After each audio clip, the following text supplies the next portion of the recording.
Los versículos 23 y 24. Éxodo capítulo 2, versículos 23 y 24. La semana pasada, si recordáis, estuvimos viendo cómo Moisés huye de Egipto, cómo Moisés mata a un egipcio que estaba maltratando a un judío, un israelita, y lo mata. Y eso hace que él escape. Hace un montón de kilómetros, se va a otra tierra, a otro sitio, a Madián.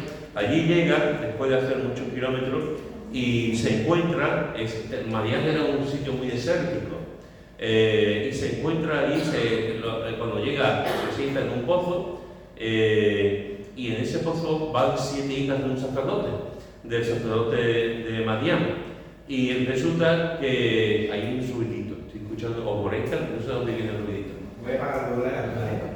Sí, porque no puedo quitarme. Sí, molesta mucho. Muy bien. Gracias. Y cuando él llega allí, se sienta en el pozo, pues van 7 muchachas, 7 hermanas, allí a sacar agua. Y lo que ocurre también, vimos que llega un grupo de hombres, nosotros somos los hombres, nosotros somos los que tenemos el hombro, nosotros somos los... Y se ponen contra ella para que ellas no pudiesen sacar el agua. Y lo que hace Moisés es que las defiende. Moisés las defiende y ellas llegan a su padre, a la tienda del padre, le dice que ha habido un hombre que le ha defendido, que han podido sacar agua, y el padre le pregunta: ¿y dónde está ese hombre? ¿Y dónde está? Tráemelo. Moisés llega allí y al final Moisés construye una familia. Moisés se casa con Séfora, una de las hijas de este hombre, y le da a luz un hijo que llamará por su nombre Gersón. Esto fue un poco lo que vimos la semana pasada. Es interesante que una de las cosas que salen en este texto es que en medio de un desierto, Moisés Moisés tuvo una familia. Sale de Egipto, se va al desierto y en pleno desierto Moisés tuvo una familia. Y después de esto, vemos los versículos 23 y 24 que dice: aconteció que después de muchos días murió el rey de Egipto, y los hijos de Israel temían a causa de la servidumbre, y clamaron, y subió a Dios el clamor de ellos con motivo de su servidumbre. Y oyó Dios el gemido de ellos, y se acordó de su pacto con Abraham, Isaac y Jacob. Y miró Dios a los hijos de Israel, y los reconoció Dios. Fijaros, hermanos, que en este texto, cuando Moisés lleva muchos años allí, ya tiene su familia, se ha acostumbrado a vivir en el desierto, se ha acostumbrado a trabajar para su suegro, con el ganado de su suegro, y después de muchísimo tiempo, de muchos años, ocurre esto que hemos acabado de leer. Ocurre que muere el faraón. Y a consecuencia de esta muerte del faraón, pues aunque había muerto, la situación de los esclavos hebreos seguía siendo igual. Estaban bajo la bota opresora de los egipcios y seguía siendo igual. ¿Qué es lo que siguen haciendo los judíos? Pues claman al Señor, siguen clamando, siguen buscando el rostro de Dios para que Dios los liberara. Así que muere el faraón, los hebreos siguen como esclavos y los hebreos siguen clamando al Señor para que haya un libertador. Y fijaos ahora en lo que hace el Señor. En el versículo 24 vemos que oyó Dios el gemido de ellos, se acordó Dios del pacto con Abraham, con Isaac y Jacob, y miró Dios a los hijos de Israel y los reconoció. Fíjate lo que nos dice: oyó, se acordó, miró y los reconoció. Esto es una forma muy bonita, muy poética, muy interesante de ver cómo Dios se interesa por su pueblo. Cómo Dios realmente nunca había olvidado las promesas que había hecho a su pueblo, nunca había olvidado las promesas que había hecho Abraham con Isaac y con Jacob. Y Dios, desde su trono, Él está contemplando a los hebreos, cómo están clamando a Él año tras año, clamando por la libertad, y Él se acuerda, los mira y los reconoce. Y fijaros que después de esto, fijaros lo que ocurre. Capítulo 3, versículo 1. Capítulo 3, versículo 1 dice: apacentando Moisés las ovejas de Jetro, su suegro, sacerdote de Madián, llevó las ovejas a través del desierto y llegó hasta Horeb, monte de Dios. muere el rey de Egipto, el pueblo sigue sufriendo, el pueblo clama, sigue clamando, Dios escucha, Dios acuerda, Dios mira y Dios reconoce. Y entonces aparece en Moisés escribiendo este libro, como los demás del Pentateuco, dice, y apacentando a Moisés en esta situación, en ese tiempo, las ovejas de Jetro, su suegro, sacerdote de Madián, llevó las ovejas a través del desierto y llegó hasta el monte de Dios. Dios trabajó, lo he dicho en varias ocasiones a lo largo de estas predicaciones de Moisés. Dios trabajó con Moisés en periodos de 40 años, cuando otros trabajan de otra manera. Pero con Moisés trabajó en periodos de 40 años. Trabajó 40 años con él en su carácter, en su formación, en su enseñanza cuando estaba en Egipto.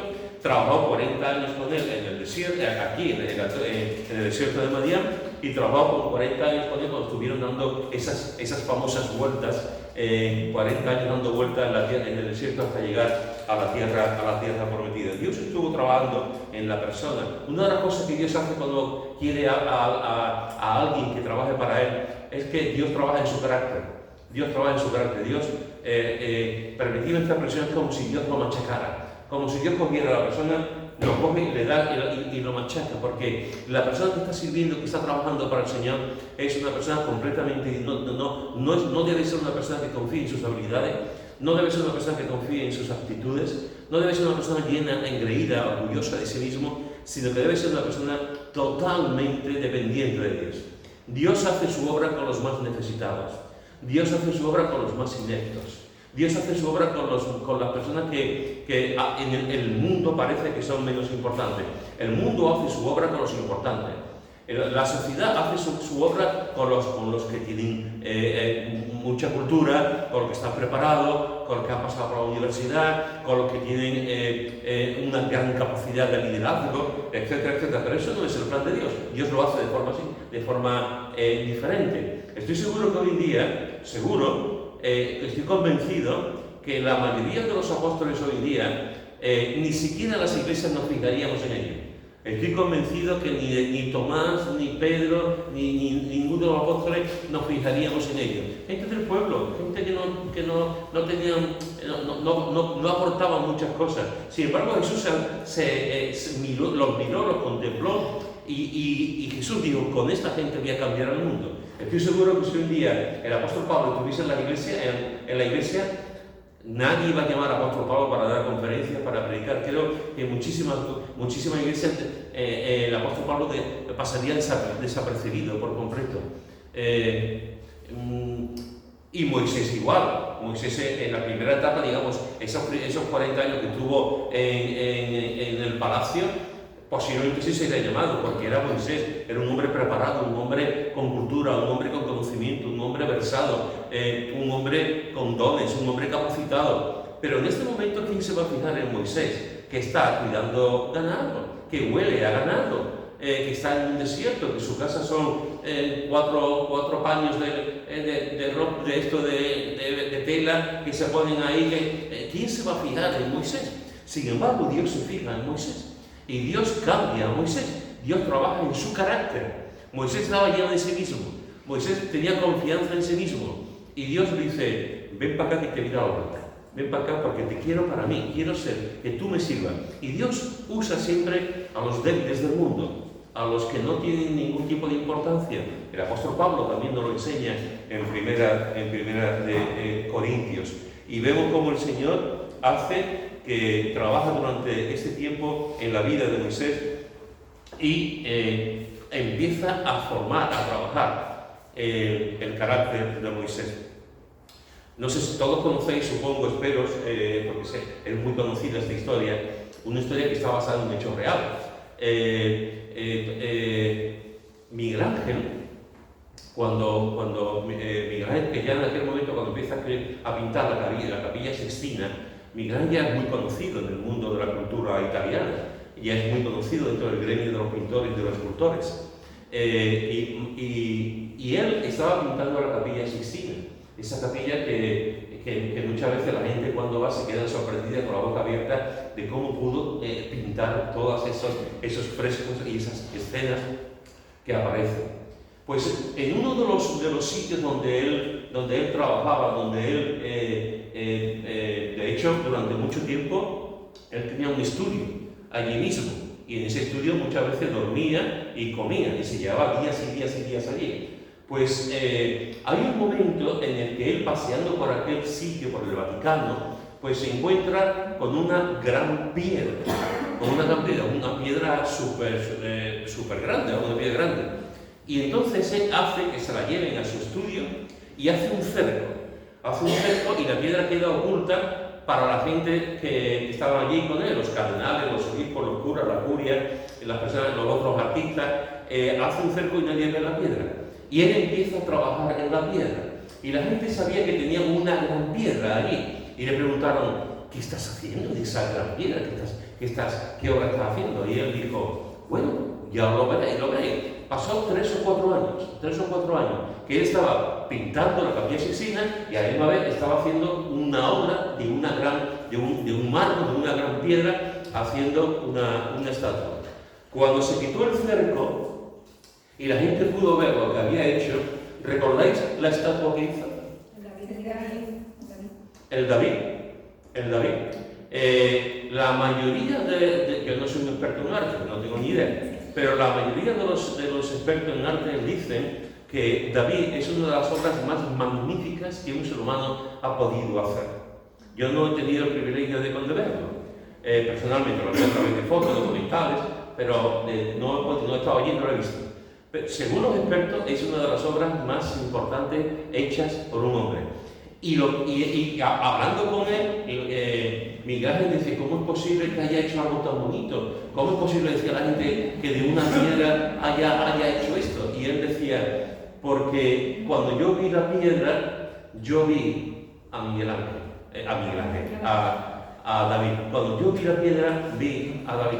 Y él empezó a perfilar con su trabajo, con su arte,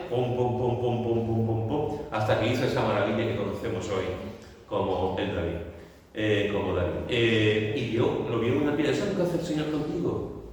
Eso es lo que hace el Señor contigo. Eso es lo que hace el Señor conmigo. Nosotros vemos una piedra y decimos, ¿de esta piedra qué vamos a sacar?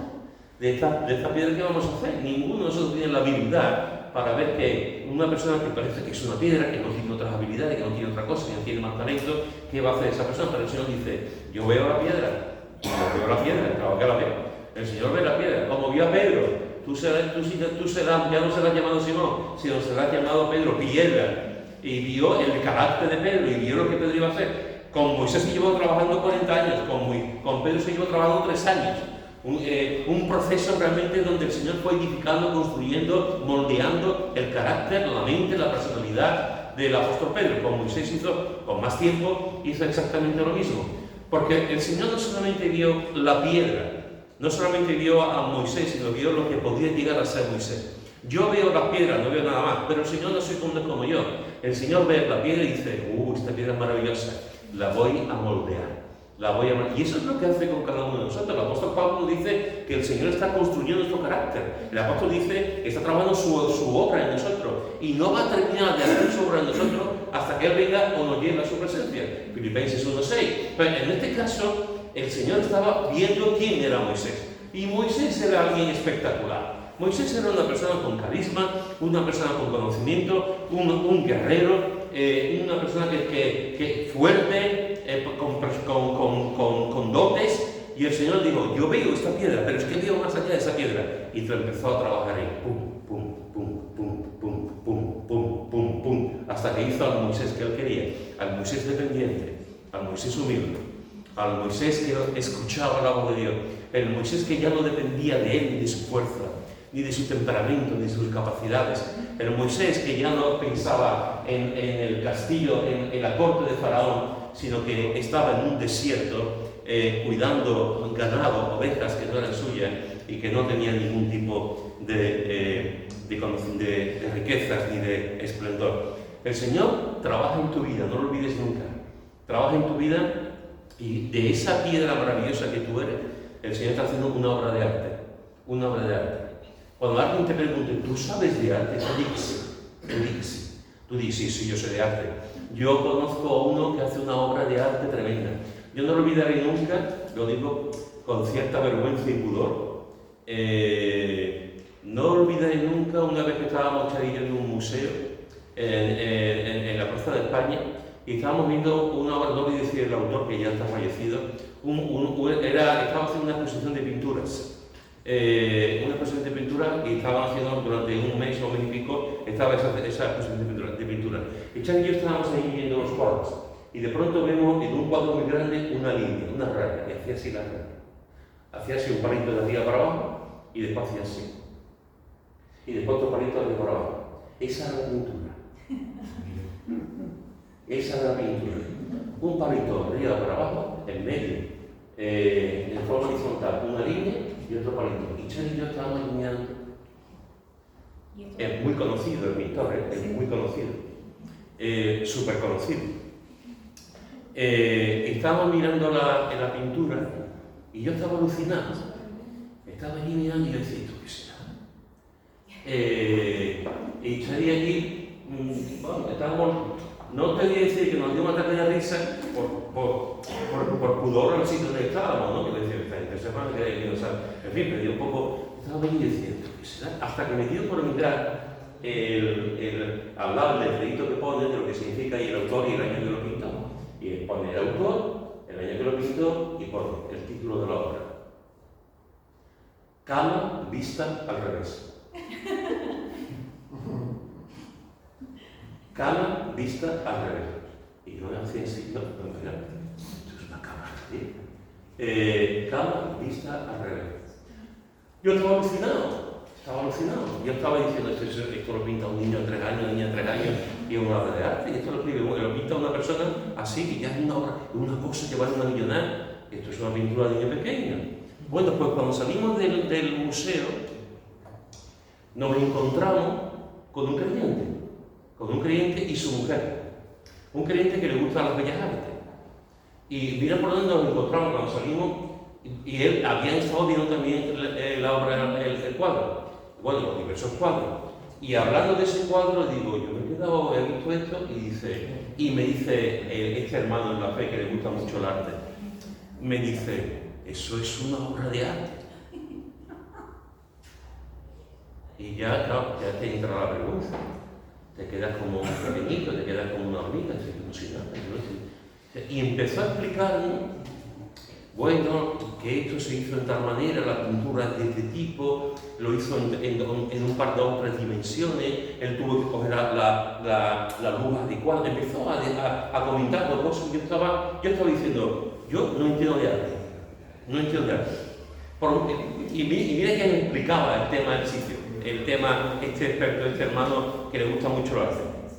Por más que lo explicaba, yo menos lo entendía, porque yo seguía mirando aquello y decía, esto es un rollo, esto no hay quien lo pueda coger por ningún lado, esto es por mucho que se pudiese decir que era una obra de arte. Cuando tú estás en un momento, cuando Dios se fija en ti, Dios sí que hace una obra de arte. Dios no dice, Pedro Adorno Pellaré, hombre mirado de frente, no. Dios hace así, empieza a trabajar en pom, y cuando todo el mundo mira, ve la obra de arte. Tú eres una obra de arte, tú eres hechura suya, porque creado para buenas obras, como dice también Pablo en Efesios. Eso fue lo que vio el Señor también en Moisés. Lo preparó en el desierto durante todos esos años y lo hizo de tal forma para que los siguientes 40 años pudiera servirle y pudiera trabajar. Y es interesante, porque dice que apacentando Moisés las ovejas de Jetro, su suegro, sacerdote de Madián, llevó las ovejas a través del desierto. Moisés estuvo en el desierto. En el desierto Dios le dio una familia, como vimos la semana pasada. Y en el desierto Dios trabajó en su carácter y en su manera de ser. Hay varias palabras hebreas para definir el desierto. Pero hay una palabra de las que hay para definir el desierto que es midbar, para definir el desierto. ¿Sabéis lo que significa midbar? Midbar significa hablar. Hablar. Es decir, hermano, en la mentalidad hebrea, una de las definiciones que nos dan del desierto es que en el desierto nos habla. El desierto nos habla. Nosotros vemos un desierto, el que tenemos más cerca, que es el Sahara, vemos un desierto y vemos el desierto de arena o de pedrisco y pensamos que ahí no puede ocurrir nada, que no puede pasar nada, que va a pasar un desierto, que va a ocurrir un desierto, ¿cómo no va a hablar un desierto? Sin embargo, en la mentalidad hebrea, una de las palabras para definir el desierto es midbar. Dios habla en el desierto. Dios habla en el desierto. Es decir, el desierto, donde quiera que pasemos, por los diversos desiertos donde pasamos, una de las cosas que hace es que Dios nos habla en esos desiertos. Puede ser el desierto de la soledad, el desierto de la tristeza, el desierto de la incomprensión, el desierto de la enfermedad, etcétera, etcétera, etcétera. En esos momentos, si escuchamos atentamente cuando estamos pasando por esos desiertos, si prestamos atención, escucharemos la voz de Dios hablando. Escucharemos que no solamente es un desierto que estamos perdidos y que estamos en falta de agua y que por la noche pasamos mucho frío, sino que cerrando los ojos, teniendo el corazón abierto, podremos escuchar que Dios en medio de ese desierto nos enseña y nos da lecciones magistrales. El desierto, hermanos y hermanas, es un lugar de decisiones. Cuando pasamos por el desierto, es un lugar de decisiones. Mirad lo que dice en 1 Samuel, capítulo 24. 1 Samuel, capítulo 24, versículo 1 al 7. 1 Samuel, capítulo 24, versículo 1 al 7. Dice: cuando Saúl volvió de perseguir a los filisteos, le dieron aviso diciendo: he aquí, David está en el desierto de Engadi. Y tomando Saúl 3000 hombres escogidos de todo Israel, fue en busca de David y de sus hombres, por las cumbres de los peñascos de las cabras monteses. Y cuando llegó a un redil de ovejas en el camino, donde había una cueva, entró Saúl en ella para cubrir sus pies. Y David y sus hombres estaban sentados en los rincones de la cueva. Entonces los hombres de David le dijeron: he aquí el día que te dijo Jehová, he aquí que entregó a tu enemigo en tu mano, y harás con él como te pareciere. Y se levantó David, y calladamente cortó la orilla del manto de Saúl. Y después de esto se turbó el corazón de David, porque había cortado la orilla del manto de Saúl. Y dijo a sus hombres: Jehová me guarde de hacer tal cosa contra mi Señor, el ungido de Jehová, que yo extienda mi mano contra él, porque es el ungido de Jehová. Así reprimió David a sus hombres con palabra, y no les permitió que se levantase contra Saúl. Y Saúl, saliendo de la cueva, siguió su camino. Es interesante este texto, es interesante. Sabéis que Saúl entró en una paranoia con David, nada más que quería matarlo, acabar con él. Él pensaba que le iba a ocupar el puesto, tuvo celos de David, y varias veces en su vida intenta matar. Y aquí encontramos cómo llega, alguien le dice dónde está David, en el lugar donde está David, le dan en el desierto de Engadi, y él coge a 3000 hombres. David está alrededor de 400. 400 es lo que están en la cueva. El rey Saúl va con 3000. La proporción es tremenda, va bien seguro, va con mucha gente, y aquellos 400 que después se van a convertir, digamos, en la guardia, en los fieles de David, cuando llega ese rey, se encuentran allí en la cueva y llegan allí buscando a David. Y ahora llega un momento, el texto bíblico nos dice que cuando llegó a un redil de ovejas en el camino donde había una cueva, entró Saúl en ella para cubrir sus pies. El texto bíblico nos dice literalmente que David llegó allí porque tenía necesidades de orar. O sea, él entró allí porque no podía aguantar más, y entró allí, se acuclilló, se puso rodilla y allí me la sentó. Y allí se puso tranquilamente en la cueva. Y los soldados que estaban fuera, los soldados se iban a imaginar que allí en la cueva podía estar David. Y allí está David con toda la gente allí. Y claro, los soldados, la gente de David se quedan sorprendidos y dicen: este es Saúl. Este es Saúl. Y Saúl tan tranquilo, haciendo tan tranquilo aquí, él allí con su túnica, con su realeza y tal. y la gente dice, no, está ahí. Y le dicen, lo que Dios ha dicho antes, lo que el Señor te ha dicho antes, te está matando, quiere matarte, acaba con él. Eso es lo que pasa. David coge su cuchillo.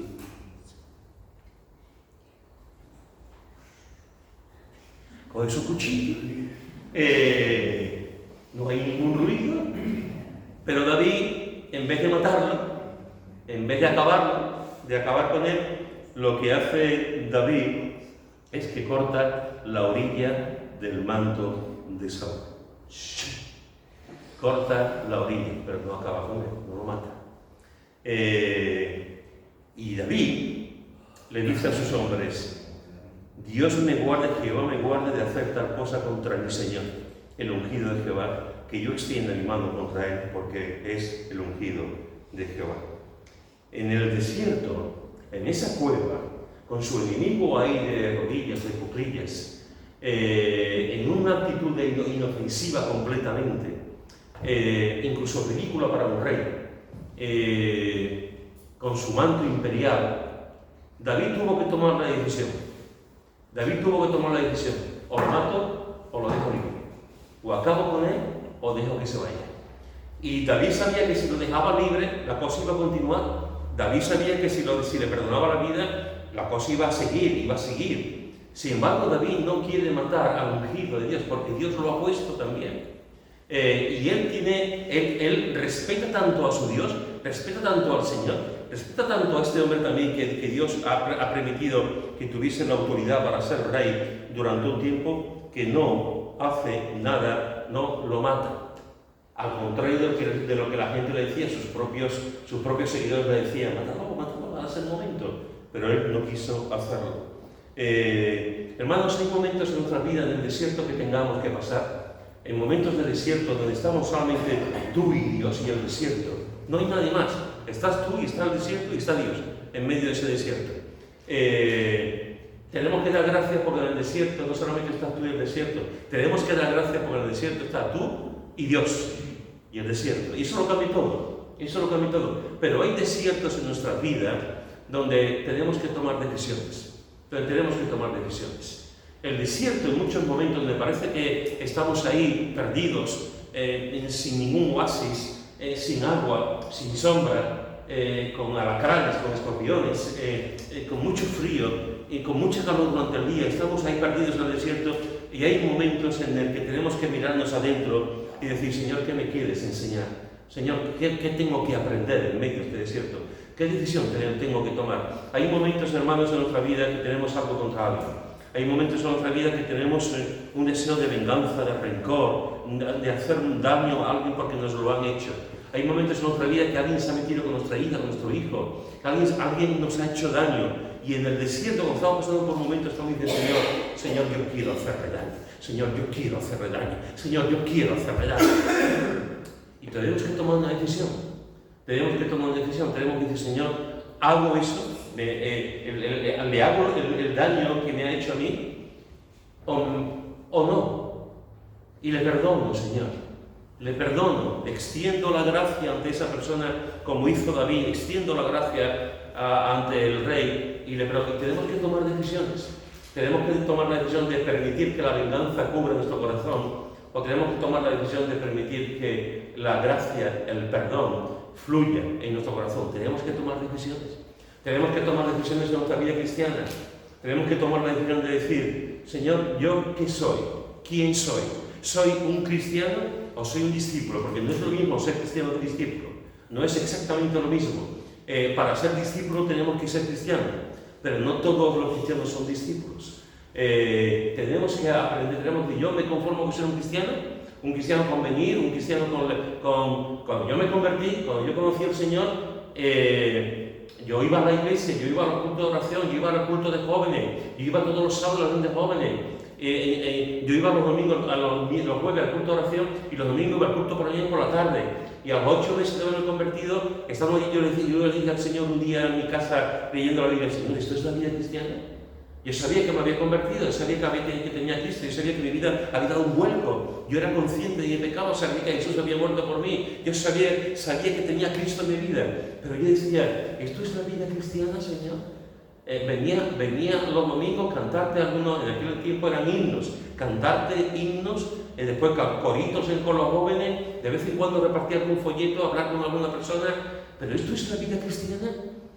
Y recuerdo, es un día magnífico, lo he contado muchas veces, recuerdo un día leyendo Gálatas 2:20, con Cristo estoy juntamente crucificado y ya no vivo yo, mas vive Cristo en mí. Cuando y sigue, pero a mí lo que me tocó fue esa parte, ya no vivo yo, mas vive Cristo en mí. Y yo estaba leyendo aquella tarde en mi casa la Biblia, ese texto en Gálatas, que me tocaba leer Gálatas, y recuerdo que me tiré al suelo, recuerdo que estaba llorando. Y le dije, Señor, yo no quiero ser un creyente solamente de domingo, yo no quiero ser un creyente que vaya, un cristiano que esté ahí moviéndose en un mundo que no acaba de entender y que se conforme con hacer ciertas cosas. Yo quiero vivir para ti, yo quiero servirte, yo quiero que tú seas mi Señor, mi Rey, yo quiero ser discípulo tuyo. Yo no quiero solamente decir, vengo a la iglesia, crezco en la iglesia, lo mismo el día de mañana conozco a una chica, me caso, formo una familia y ya está. Yo quiero servirte, yo quiero trabajar, yo quiero vivir en ti, para ti, por ti. Y tuve que tomar una decisión. Y allí tirado en el suelo, hartándome de llorar, le dije, Señor, quiero servirte. Yo quiero ser discípulo, yo quiero que tú seas el Señor de mi vida. Yo no quiero solamente ser un cristiano, con todo lo que significa ser cristiano. Yo quiero ser un discípulo. Y tuve que tomar una decisión. Tú también tienes que tomar una decisión. Las iglesias están llenas de cristianos, gloria a Dios por eso. Gloria a Dios por eso. Porque estamos llenos de cristianos. La Biblia nos habla, el Nuevo Testamento nos habla, la palabra cristiano aparece 3 veces en la Escritura. 3 veces, nada más, 3 veces. ¿Sabéis cuántas veces aparece la palabra discípulo? Por leerlo, buscarlo, no lo voy a decir yo, buscarlo. Pero aparece muchísimo la palabra discípulo. ¿Qué es lo que hizo Jesús? Lo primero que hizo cuando él empieza a buscar hombres. Pedro, su hermano Andrés, Juan, Jacobo, etcétera. Natanael, Mateo, ¿a qué los llama? A ser discípulos. No los llamó solamente a ser cristianos, los llamó a ser discípulos. La iglesia de Dios hay muchísima gente que son cristianos. Evidentemente, si no, no formarían la iglesia de Dios, no formarían la iglesia de Dios. Pero la pena de todo esto, hermano, es que hay muchos hermanos, mucha gente, muchos hermanos nuestros de la fe que se conforman con ser cristianos, pero no son discípulos. Ser discípulo de Cristo es morir. Ya me gustaría contarte otra cosa, ya me gustaría decirte otra cosa, ya me gustaría decirte que la cosa es maravillosa. Ser discípulo de Cristo es morir. Coge tu cruz y sígame. Y aquel que llama al Padre, a Madre, más que a mí, no es digno de mí. Eso es algo tremendo. Es decir, Señor, ¿cuál va a ser mi vida? Mi vida, un cristiano que lee tu palabra, que va a dar de vez en cuando testimonio de ti, que va a dar las ofrendas, si es que doy las ofrendas, que voy a comprometerme un poquito en Navidad, en Semana Santa, en algunas cosas para darte a ti la gloria, o voy a ser un discípulo, Señor, de todos los días, de seguirte todos los días, de caminar contigo todos los días, de morir a mi yo, de morir a mis derechos, de morir a mi deseo, de morir a mi voluntad, porque el discípulo siempre muere a su voluntad. El discípulo siempre muere a su deseo. El discípulo no tiene deseo, es un esclavo. El discípulo es un esclavo de Cristo y no tiene ningún derecho para nada. El derecho lo tiene el dueño de ese esclavo. Y estamos llamados a cambiar el mundo y ser discípulos de Cristo. Y el Señor hace su obra. Por eso te digo que en medio de los desiertos hay momentos en nuestra vida que tenemos que tomar decisiones. Tenemos que tomar decisiones de ¿me vengo o no me vengo? Mía es la venganza, dice el Señor. ¿Te hago caso, Señor, o extiendo el perdón? Tenemos que tomar decisiones en cuanto ¿soy un cristiano o soy un discípulo? Tenemos que tomar decisiones de decir ¿me conformo con ser un cristiano de una vez que venga la semana y se acabó? ¿O yo quiero comprometerme contigo, Señor, cada día también? Leer tu palabra en mi vida, en mi trabajo, en mis estudios, en la universidad, donde quiera que esté, Señor, yo voy a dar testimonio de ti, porque soy discípulo tuyo. Soy discípulo tuyo. Y tenemos que tomar decisiones. Tenemos que tomar decisiones en el desierto. Es un buen lugar para tomar decisiones. Es un buen lugar para... A nadie le gusta pasar por un desierto, pero es un buen lugar para tomar decisiones. Mirad lo que dice en Primera Reyes, capítulo 19. Primera Reyes, capítulo 19, versículo 1 al 8. Primera Reyes, capítulo 19, versículo 1 al 8. En el desierto es un lugar para tomar decisiones. Y Dios nos puede hablar en medio del desierto. En el desierto también podemos ser totalmente conscientes de la presencia de Dios y del cuidado de Dios. También pasa eso en el desierto. Ser consciente de la presencia de Dios y del cuidado de Dios. Primera Reyes 19, del 1 al 8 dice: Acab dio a Jezabel la nueva de todo lo que Elías había hecho y de cómo había matado a espada a todos los profetas. Entonces él envió a Jezabel a Elías un mensajero diciendo: Así me hagan los dioses y aún me añadan, si mañana a estas horas yo no he puesto tu persona como la de uno de ellos. Viendo pues el peligro, se levantó y se fue para salvar su vida. Y vino a Berseba, que está en Judá, y dejó allí a su criado.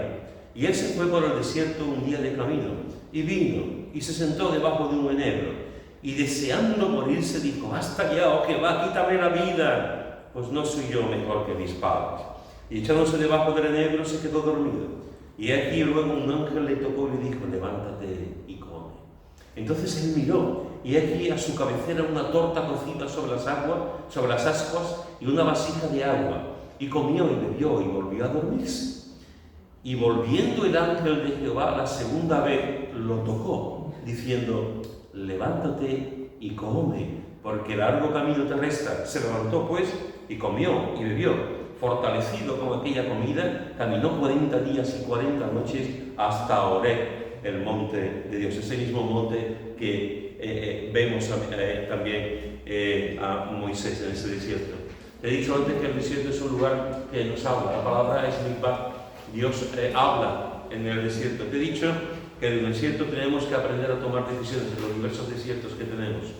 Y te he dicho también, te estoy diciendo, que en el desierto podemos ser totalmente conscientes de la presencia de Dios. Y del cuidado de Dios. Aquí encontramos a Elías, el valiente Elías, el profeta Elías, el decidido Elías. Señor, manda fuego, que esta gente, anda fuego, Señor. Y allí están los 400 falsos profetas de Baal y de Asera, y allí Elías solo, clamando al Señor: Señor, manda fuego. Y los otros allí, fajándose, haciéndose sangre, Y llega un momento, después de muchas horas, Elías se ríe de lo que ellos están haciendo, y sabemos todo lo que ocurrió. El Señor manda el fuego y todos aquellos profetas mueren, y Dios es enaltecido, exaltado allí, y todo el mundo ve realmente quién es el Dios de Israel. Aquel día es un día de victoria. ¿Cuántos días de victoria podemos tener nosotros? ¿Cuántos días ha ocurrido algo, hemos vivido algo con nuestros hijos en la iglesia, en el trabajo, y salimos contentos y decimos: Señor, qué día más bonito. Gracias, Señor, porque he hecho esto. Gracias, Señor, porque hay momentos de alegría que el corazón hace bum, bum, qué bonito, ¿verdad? Pero después ese mismo día de alegría, de éxito, a lo mejor a pocas horas cambia por completo. Y lo que era un firmamento de estrellas se convierte en un día que está lloviendo y lloviendo y lloviendo y lloviendo y lloviendo. Cambia por completo. Aquí le pasó a Elías. Elías había vencido. Dios estaba haciendo las cosas como Dios quería. Manda también la lluvia. Es un héroe de la fe, Elías. Pero llega un momento en que la mujer Jezabel le dice: que tú has acabado con los profetas, que has acabado. Voy a ir por ti. Yo no sé si fue sería así, pero Elías tuvo miedo. Cuando se enteró que Jezabel, que era mala, cuando se entera que Jezabel va detrás de él y lo quiere poner en peligro, lo quiere matar, dice Pablo. ¿Qué es lo que pasa con Elías? Pues entra en una depresión. Entra en una depresión, entra en un desánimo tremendo, como tantos otros. Te recuerdo que Moisés mismo que estamos viendo entró en una depresión, en un desánimo que incluso quiso morirse. Te recuerdo también que Jeremías dijo en un momento dado en la habitación, dijo, estoy atribulado y deseo morirse también. Te recuerdo también que el mismo Job estuvo en momentos muy complicados, muy difíciles. Y hay momentos en nuestra vida, hermanos, que deseamos la muerte, deseamos, entra el desánimo, entra el cansancio y las ganas de luchar, las ganas de continuar. Ya no tenemos ganas. No tenemos ganas. Antes sí tenía ganas, antes tenía deseos, antes quería luchar por mis nietos, ya no. Antes quería luchar para tener más cosas, ya no. Antes quería luchar por la iglesia, ya no. Antes quería luchar por cambiar el mundo, ya no. Antes tenía ilusiones para hacer esto, ya no tengo esas ilusiones. Y nos desanimamos, como pasó aquí. El mismo Elías, ante la amenaza de esta mujer, de Jezabel, le dice al Señor, en el versículo 4, dice que estaba deseando morirse. Mi mujer, que todos conocéis, mi mujer, os puedo contar un día su testimonio. Mi mujer, con 14, 15 años, deseaba morirse. Y tú dices, como una chiquilla con esa edad desea morirse. Como una persona que está en la flor de la vida desea morirse. Mi mujer no encontraba sentido a la vida, en absoluto. Y lo que le decía al Señor es, Señor, llévame contigo. Menos mal que en ningún momento ella tuvo la cosa de querer acabar con su vida, pero quería morirse. Y menos mal que a los 16 años conoció al Señor y a partir de ese momento toda su vida cambió. Pero ¿qué ocurre en la mente de una niña con 14, 15 años que se quiere morir? ¿Por qué la gente llega a esas situaciones? Aquí vemos como con una amenaza de la parte de esta reina, como una amenaza, Elías, el valiente, el decidido, entra en un proceso de miedo y desea morirse y dice, basta ya, oh Jehová, quítame la vida. Él no se atreve a acabar con su vida, pero le dice al Señor, Señor, quítame la vida. ¿Y qué es lo que ocurre? En ese proceso de desesperación, de desánimo, se echa debajo de un árbol, y se quedó dormido. Y la historia podía haber terminado aquí. Se queda dormido en el árbol, pero la historia continúa. Dice que luego un ángel le tocó, que tuvo que ser una maravilla. Un ángel le tocó. ¿Cómo tocan los ángeles? Pues un ángel le tocó y le dijo, levántate y come. Bueno, no sé si lo ha dicho. Le tocó.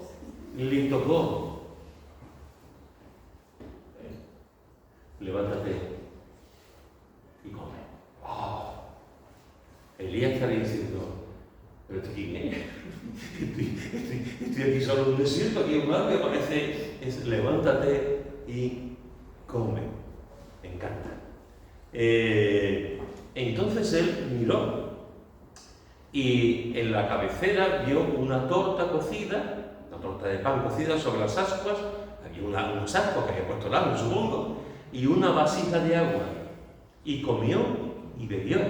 Me encanta. El ángel le toca, come y bebe. Él come y bebe tranquilamente y se vuelve a dormir. Esto es como algunos, bueno, hay algunos que duermen muchas horas, lo sé. Hay gente que duerme 14, 15 horas, es una barbaridad. No, aquí no, en la iglesia no duerme nadie tantas horas. Alguna vez en el culto alguien duerme 1 hora y media, pero eso no tampoco. Aquí se queda dormido en una vasija de agua y comió y bebió y volvió a dormirse. Y otra vez, fijaros, otra vez. Y volviendo el ángel de Jehová, la segunda vez lo tocó, me encanta. Volviendo el ángel, como diciendo el ángel, otra vez está dormido. Es que el sentido del humor de Dios, otra vez está dormido. y volvió la segunda vez el ángel y lo tocó diciendo otra vez lo mismo. Levántate y come. Y ahora dice una cosa. Levántate y come porque largo camino te resta.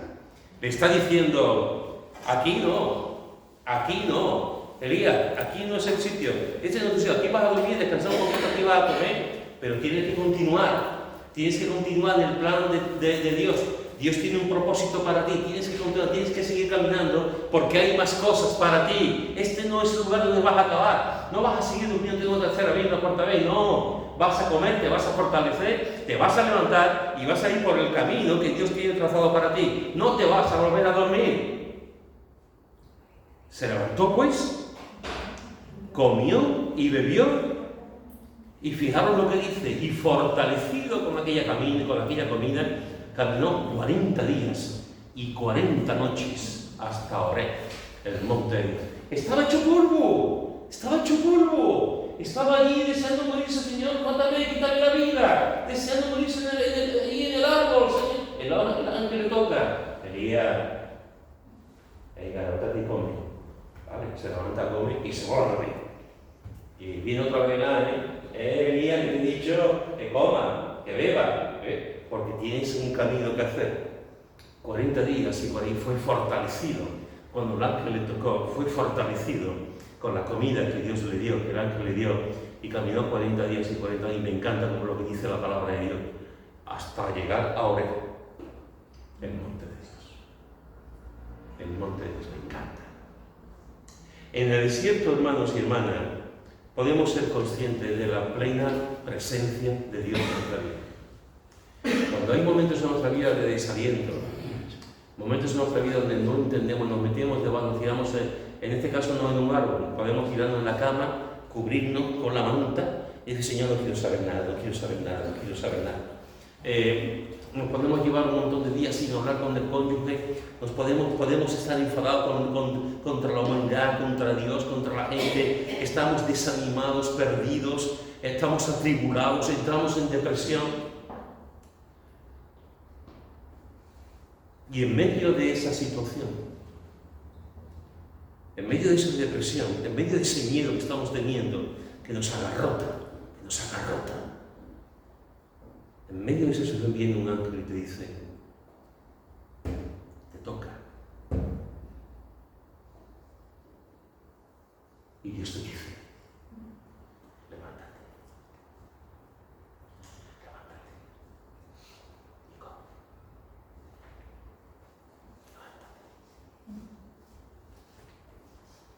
Porque tienes muchos días por caminar, porque tienes muchas cosas que hacer, porque tienes que llegar al monte de Dios.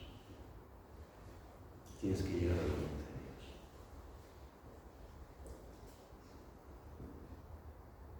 Eso ocurre en el desierto. ¿Por qué pasamos por desiertos? No tengo ni la menor idea. Ya me gustaría decirte que no hay desierto en nuestra vida, pero los hay. Y todos vamos a pasar por muchos desiertos.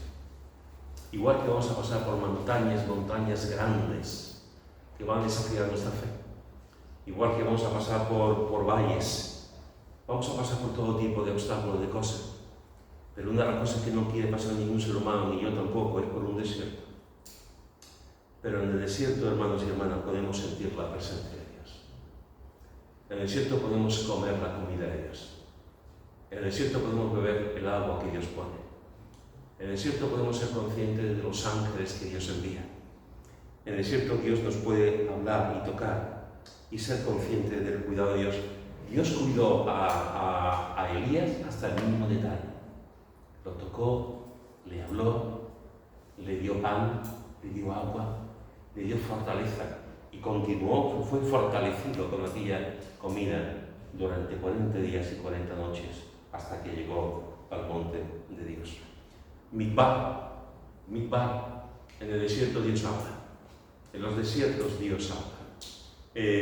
Igual que él habló a Moisés, en el desierto Dios nos habla. Te he dicho en esta tarde, pensaba continuar, pero vamos a dejarlo para dentro de 2 semanas. Te he dicho en esta tarde que el desierto es un lugar de decisiones. Es un lugar en el que tenemos que tomar decisiones. Para bien o para mal, decisiones en cuanto a mi entrega, decisiones en cuanto a si quiero ser cristiano o ser discípulo, decisiones en cuanto si me voy a dejar por la carne o por el espíritu, decisiones en cuanto a qué voy a hacer en la iglesia, decisiones en cuanto a mi noviazgo, en cuanto a mi matrimonio, decisiones en cuanto al dinero. ¿Soy de los que ofrendan o soy de los que no ofrendan? ¿Soy de los que dan lo que tienen o no dan absolutamente nada? Tenemos que tomar decisiones en nuestra vida. ¿Soy de los que son bendición para otros? ¿Soy de los que son obstáculo para otros? ¿Soy de los que dejan la piel, la sangre en la obra de Dios? ¿O soy de los que no dejan absolutamente nada? ¿Soy de los que dejan huella? ¿O soy de los que borran las huellas? ¿Soy de los que consuelan? ¿O soy de los que no consuelan a nadie y los pisoteo si puedo? Tengo que tomar decisiones. Y en el desierto, en esos momentos de desierto, tengo que tomar decisiones para saber lo que tengo que hacer. Y el desierto es un lugar también donde podemos ser totalmente conscientes de la presencia de Dios. Totalmente conscientes de que Dios envía a sus ángeles y nos cuida, y nos habla, y nos fortalece, y nos dice, sigue adelante, que todavía no has terminado, sigue adelante, hasta llegar al monte de Dios.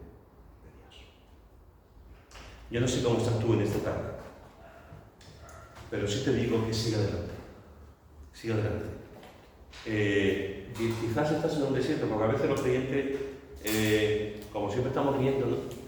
Y como siempre tenemos la sonrisa de colgate, pues parece que nunca pasamos por problemas y dificultades, pero sí los pasamos. El otro día estaba leyendo, y alguna vez lo he comentado también aquí, con una situación que me ocurrió aquí. Al otro día estaba leyendo que hay una voz silenciosa, en muchas iglesias, a veces por desconocimiento y a veces porque no se le presta atención. Y estaba leyendo acerca del maltrato de hombres cristianos a sus mujeres cristianas. Estaba leyendo esta semana pasada, estaba leyendo de que hay hombres en las iglesias, hombres cristianos, que le pegan a sus mujeres cristianas. Y no solamente el maltrato físico, hay hombres cristianos que maltratan psicológicamente a sus esposas cristianas, y al revés también, mujeres cristianas que maltratan psicológicamente a sus maridos cristianos. Y el autor de este artículo, cuando estaba viendo el Protestante Digital, el autor estaba hablando de que parece que eso no ocurre en las iglesias, parece que eso no pasa en las iglesias, y ocurre. Y a veces desde el liderazgo de la iglesia se oculta eso, se quiere apagar eso, como si eso no fuese importante. Una de las cosas que decía era, hablaba del caso de una esposa que había ido al consejo de la iglesia, había hablado con el pastor, con el consejo de la iglesia, y dijeron que mi marido me da, e intentaron decir, bueno, no te preocupes, vamos a orar con él, intenta tú no hacer algo indebido para que no te pegue, intenta tú actuar de la mejor manera, porque Dios lo que quiere es la unidad. Ella intentó hacer lo mismo, hacer lo correcto, al cabo de un tiempo vuelve, que a mí mi marido me sigue pegando. El marido era muy conocido en la iglesia, no era uno de los líderes, pero era una persona que predicaba de vez en cuando, y de hecho predicaba bien, y la iglesia lo respetaba mucho a este hombre. Predicaba, estaba ahí en la iglesia, y el consejo de la iglesia sabía, porque se lo había dicho ella, que le pegaba, y no hicieron nada. Entonces ella se sentía mal porque su marido le pegaba, y además los responsables espirituales no le ayudaban. ¿A dónde voy con esto, hermano? Que hay situaciones en las iglesias en las que parece que todo va bien. Seguramente esa mujer los domingos estaría riéndose. Estaría diciendo, ¿cómo lo hice yo a la gente que me pega? Y ya no solamente el pegar físicamente, sino el decirle gente que te dice, tú eres tonta, tú eres imbécil, tú no sirves para nada. Eso te lo dice tu marido. Y a lo mejor tu marido, el domingo después del culto, dice, hermano, vamos a alabar al Señor, qué bueno es el Señor. Y durante la semana está machacado. O la esposa. Cuando pasamos desiertos, por favor, clama a tu Dios. Cuando pasamos desiertos, por favor, sé consciente de la presencia de Dios. Cuando pasamos desierto, pregúntale a Dios, Dios, ¿qué me estás enseñando? Cuando pasamos momentos en nuestra vida, sé sincero, sé sincero. Si alguien de tu familia te pega, si alguien de tu familia está abusando de ti, si alguien de tu entorno, del colegio, está haciendo daño, si alguien de la iglesia lo está haciendo, no lo encubras, no lo encubras. Si conoces a alguien que está viviendo una situación así, no lo encubras, sino háblalo con los responsables. Y no permitas que nunca nadie te levante la mano. No permitas que nunca nadie abuse de ti. No permitas que nunca nadie te abofetee la cara, por muy marido que sea. No permitas que nunca nadie te haga daño, ni emocionalmente ni psicológicamente. Y a veces llegamos, tenemos 1000 heridas, tenemos 1000 cosas, y estamos con la sonrisa. Y no somos capaces de decir, hermano, lo estoy pasando mal. Hermano, estoy pasando por un desierto. Hermano, estoy pasando por una situación muy complicada. Yo no sé, te lo vuelvo a repetir. No sé si estás pasando por un desierto, espero que no. Pero si estás pasando por un desierto, no todos los desiertos son iguales. Si estás pasando por un desierto, el Señor en el desierto te va a hablar. Te va a hablar. El Señor en el desierto te va a ayudar a tomar decisiones, que siempre serán buenas. El Señor en el desierto te ayudará a verle a Él. Y te tocará, y te hablará, y te alimentará, y te dirá, sigue adelante, sigue adelante. Camina hacia el monte de Oreb. Camina, camina, camina. Porque te quedan muchísimas cosas que hacer para